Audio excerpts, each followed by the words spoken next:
दोस्तों स्वागत है आपका हमारे चैनल ब्राइट फैक्ट्स में। लॉकडाउन खुल चुका है और धीरे धीरे हालात बिगड़ भी रहे हैं। सरकार ने 3 महीने के लॉकडाउन के बाद अनलॉक फेज की शुरुआत की थी क्योंकि इकोनॉमी का हाल बहुत बुरा चल रहा था। लेकिन शायद यह फैसला भारत के लिए भारी पड़ गया क्योंकि दिन ब दिन संक्रमितों के केसेस में इजाफा हो रहा है। ऐसे में लॉकडाउन दोबारा से लगने की बहुत चर्चा होने लगी है। आपको बता दें कि अभी तक देश भर में संक्रमितों के आंकड़े क्या हैं।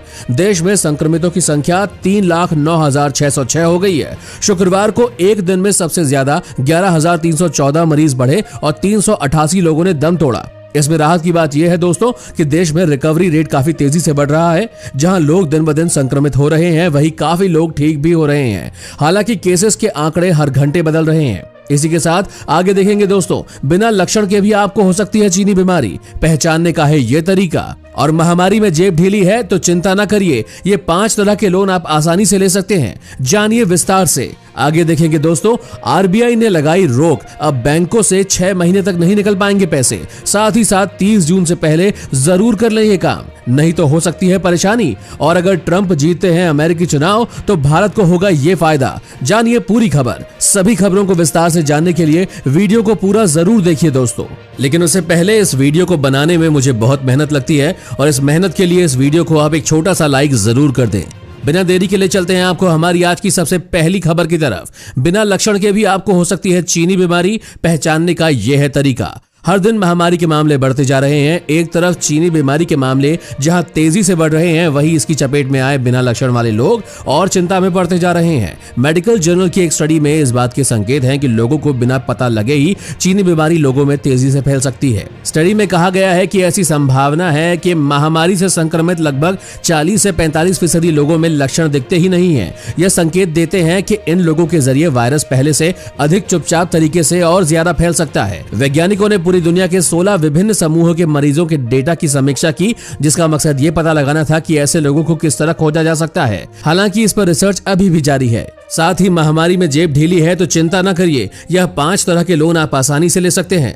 महामारी की वजह से हाल के समय में नौकरी और वेतन में परेशानियों को देखते हुए बैंक लोन देने में थोड़ा संकोच कर सकते हैं, क्योंकि अभी ऐसा देखा गया है कि लॉकडाउन में जॉब में छंटनी और वेतन में कटौती हो रही है। हालांकि इसके बाद भी अगर आप लोन लेने की सोच रहे हैं तो कुछ विकल्पों पर आप विचार कर सकते हैं, जैसे कि संपत्ति के बदले लोन लेना। यह कमर्शियल, आवासीय और औद्योगिक संपत्ति के बदले का लोन है। इसमें ब्याज दर लगभग 8.95% से शुरू होती है और यह कर्जदाता, कर्ज राशि और आवेदक की क्रेडिट प्रोफाइल पर निर्भर करता है।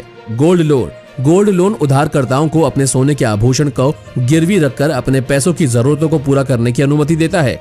चीनी बीमारी के लिए पर्सनल लोन। कुछ लोगों ने अपने चुनिंदा ग्राहकों की मदद के लिए एक स्पेशल पर्सनल लोन की पेशकश शुरू कर दी है। देश में कई बैंकों ने चीनी बीमारी के लिए स्पेशल पर्सनल लोन लॉन्च किया है। इन बैंकों में bank of Baroda, Punjab national bank, Indian bank, union bank of India, Maharashtra bank और बैंक ऑफ इंडिया भी शामिल है। दोस्तों, इस चैनल पर हम आपको देश और दुनिया भर की सबसे बड़ी खबरें सबसे पहले बताते हैं। अगर आपको भी दुनिया भर की खबर सबसे पहले चाहिए तो चैनल को बिना भूले नीचे दिए लाल बटन को दबाकर सब्सक्राइब जरूर कर दें और बेल आइकन भी प्रेस कर दें। और अब आप 6 महीने तक नहीं निकाल पाएंगे अपने पैसे। भारतीय रिजर्व बैंक ने कानपुर के पीपुल्स कोऑपरेटिव बैंक को अगले 6 महीने तक नए लोन को मंजूरी देने और जमा राशि स्वीकार करने से प्रतिबंधित कर दिया है। आरबीआई ने सहकारी बैंक की खराब वित्तीय सेहत को देखते हुए यह फैसला किया है। आरबीआई ने कहा है कि सहकारी बैंक से जमाकर्ता किसी भी तरह की राशि को नहीं निकाल पाएंगे। आरबीआई की ओर से जारी निर्देश में कहा गया है कि 10 जून 2020 को बिजनेस बंद होने के बाद से बैंक आरबीआई की लिखित अनुमति पत्र के बिना किसी तरह के लोन को मंजूरी नहीं दे पाएगा या रिन्यू नहीं कर पाएगा। साथ ही किसी तरह का निवेश भी नहीं कर पाएगा। इसी के साथ आरबीआई ने सहकारी बैंक को किसी से ऋण लेने या नकदी स्वीकार करने से भी प्रतिबंधित कर दिया है। इस वीडियो को देखते रहिए दोस्तों, क्योंकि आगे आने वाला है। स्कूल और कॉलेज को खोलने की तारीख हुई तय। स्टूडेंट्स को लेकर सरकार ने किया ये बड़ा ऐलान।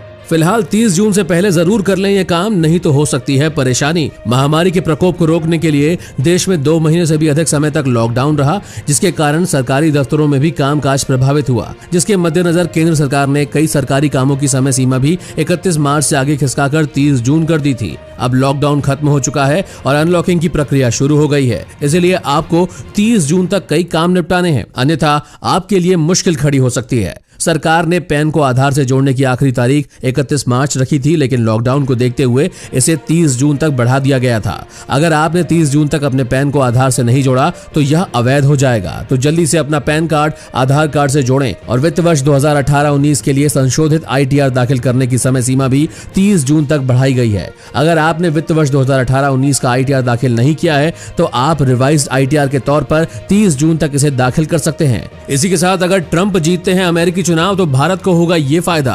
अमेरिकी राष्ट्रपति बनने के लिए व्हाइट हाउस की दौड़ शुरू हो गई है और 2020 के अमेरिकी आम चुनाव के नतीजों का दुनिया भर पर असर होगा। 3 नवंबर 2020 को अमेरिका में राष्ट्रपति के चुनाव के लिए इलेक्शन होने वाले हैं, जिसमें डोनाल्ड ट्रंप को टक्कर देने के लिए उम्मीद किया जा रहा है कि ओबामा के पूर्व वाइस प्रेसिडेंट रहे जो बिडेन चुनाव को लड़ेंगे। 1988 और 2008 में डेमोक्रेटिक नामांकन की असफल मांग के बाद यह बिडेन का राष्ट्रपति के लिए तीसरा रन होगा। अभी गौर करने वाली बात यह है कि भारत को इस चुनाव से क्या फायदा पहुंचने वाला है। आपको बता दें कि भारत और अमेरिका अभी इस समय बहुत अच्छे दोस्त साबित हो रहे हैं। चीनी बीमारी के चलते पूरे देश में जिस तरह का माहौल है, ऐसे में अमेरिकी राष्ट्रपति डोनाल्ड ट्रंप और भारतीय प्रधानमंत्री नरेंद्र मोदी के बीच बहुत अच्छी और गहरी दोस्ती दिखाई दे रही है। अगर अमेरिका में डोनाल्ड ट्रंप दोबारा से इलेक्शन जीत जाते हैं तो भारत को इससे यह फायदा होगा कि चीन के खिलाफ भारत का मोर्चा और भी सशक्त हो जाएगा।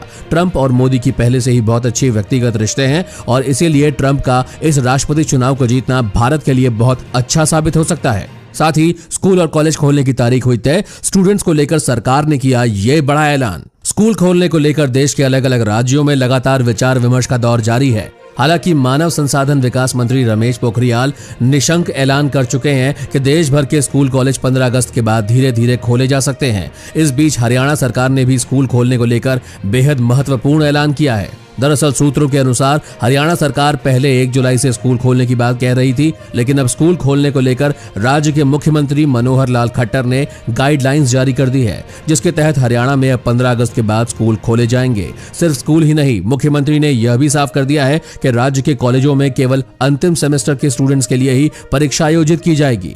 इसी के साथ आगे देखेंगे दोस्तों, 7 घंटे तक सब्जियों और फलों में रहती है चीनी बीमारी, कैसे करें बचाव। उससे पहले यह जान लेते हैं कि प्रधानमंत्री नरेंद्र मोदी 16 और 17 जून को मुख्यमंत्रियों के साथ करेंगे बैठक। चीनी बीमारी को हराने के लिए बनाएंगे रणनीति। प्रधानमंत्री नरेंद्र मोदी मुख्यमंत्रियों के साथ एक बार फिर वीडियो कॉन्फ्रेंसिंग के जरिए बात करेंगे। पीएम मोदी राज्यों में महामारी के हालात पर चर्चा करेंगे। यह बैठक 16 और 17 जून को होगी। पीएमओ ने बताया कि प्रधानमंत्री मोदी 16-17 जून को मुख्यमंत्रियों के साथ राज्यों की स्थिति पर चर्चा करेंगे। देश में बढ़ती चीनी बीमारी के मामलों को देखते हुए यह बैठक बेहद अहम होगी। इसमें राज्यों के सुझावों के आधार पर केंद्र सरकार आगे की रणनीति तय करेगी। पीएमओ ने कहा है कि प्रधानमंत्री 16 जून को 21 राज्यों और केंद्र शासित प्रदेशों के सीएम से करेंगे सीधी बातचीत। साथ ही एक और बड़ी खबर निकल कर आ रही है कि दिन दहाड़े मां के सामने बेटी को उठाकर ले गए बदमाश। हरियाणा के झज्जर जिले में अपनी मां के साथ सिलाई सीखने जा रही 18 वर्षीय युवती का शुक्रवार सुबह कार सवार बदमाशों ने फिल्मी स्टाइल में अपहरण कर लिया।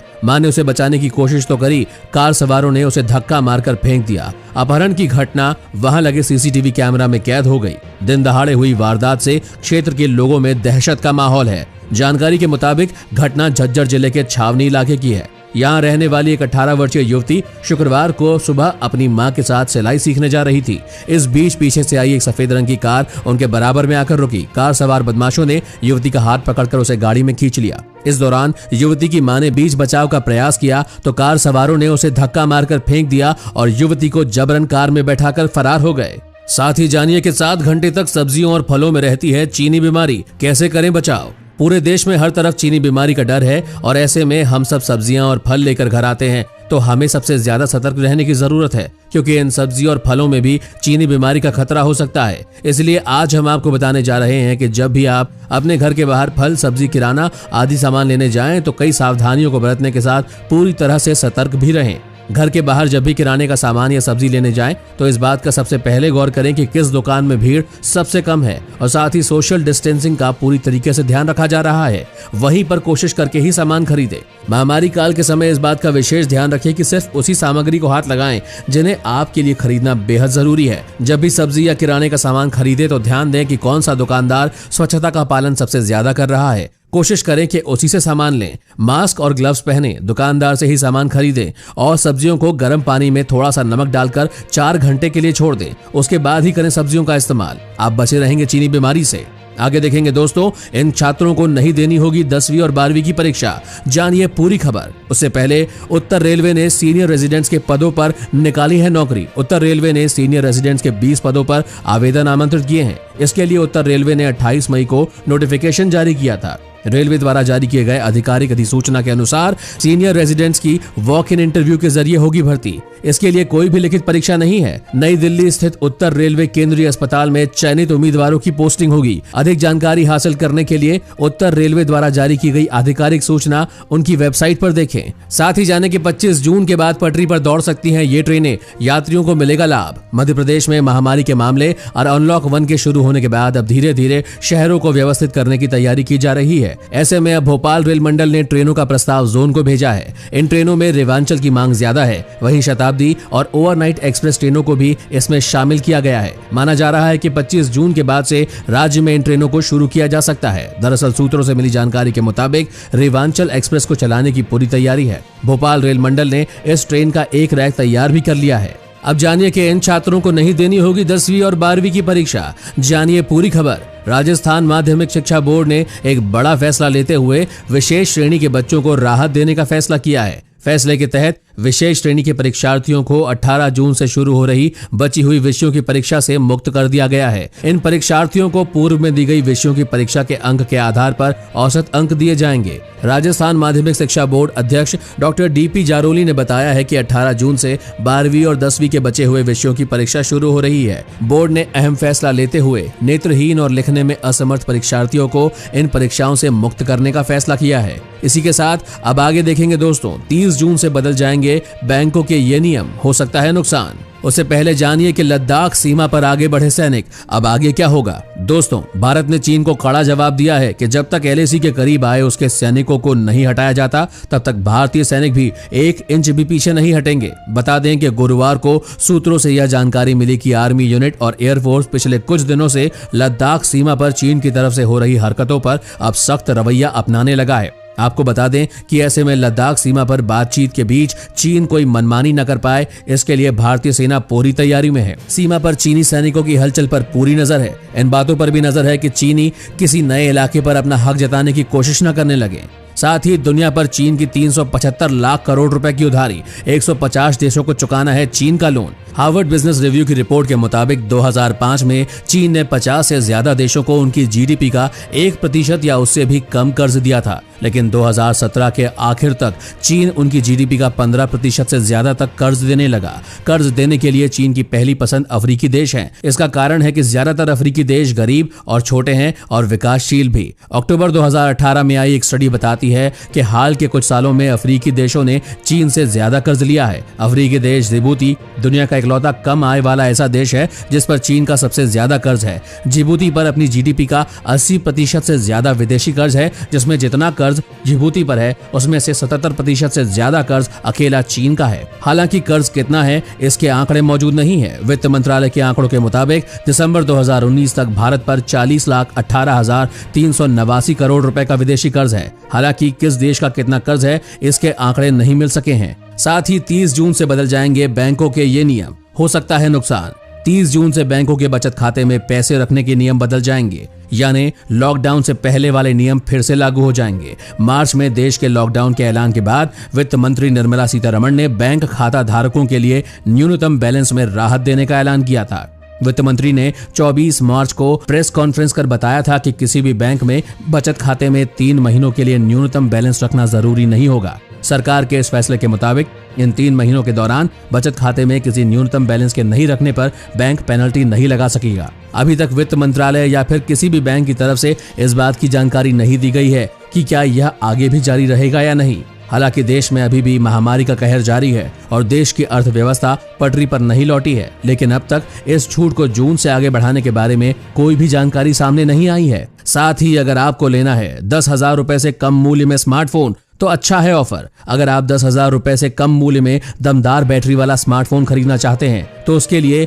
Realme Narzo 10A एक अच्छा विकल्प होने की संभावना है। इसका मूल्य मात्र 8,499 रुपए है और मोटोरोला को भी पिछले दिनों ही भारतीय बाजार में लॉन्च किया गया है। 5000 mAh की बैटरी के साथ आने वाले इस फोन का मूल्य 8,999 रुपए है। हाल ही में इन्फिनिक्स ने भारतीय मार्केट में हॉट 9 स्मार्टफोन को पेश किया है, जो कि 4GB plus 64GB storage model में उपलब्ध है। वह इसका मूल्य मात्र 8,499 रुपए है। दोस्तों, आपको क्या लगता है कि सरकार लॉकडाउन दोबारा से शुरू कर सकती है या नहीं? अपना जवाब नीचे कमेंट में जरूर बताएं और साथ ही उसका कारण भी बताएं। इसी के साथ अगर आपको ऐसे ही न्यूज हर रोज अपने मोबाइल फोन पर चाहिए तो बिना भूले हमारे चैनल को नीचे दिए लाल बटन को दबाकर सब्सक्राइब जरूर कर दें और साथ ही बेल आइकन को प्रेस करना ना भूलें। धन्यवाद।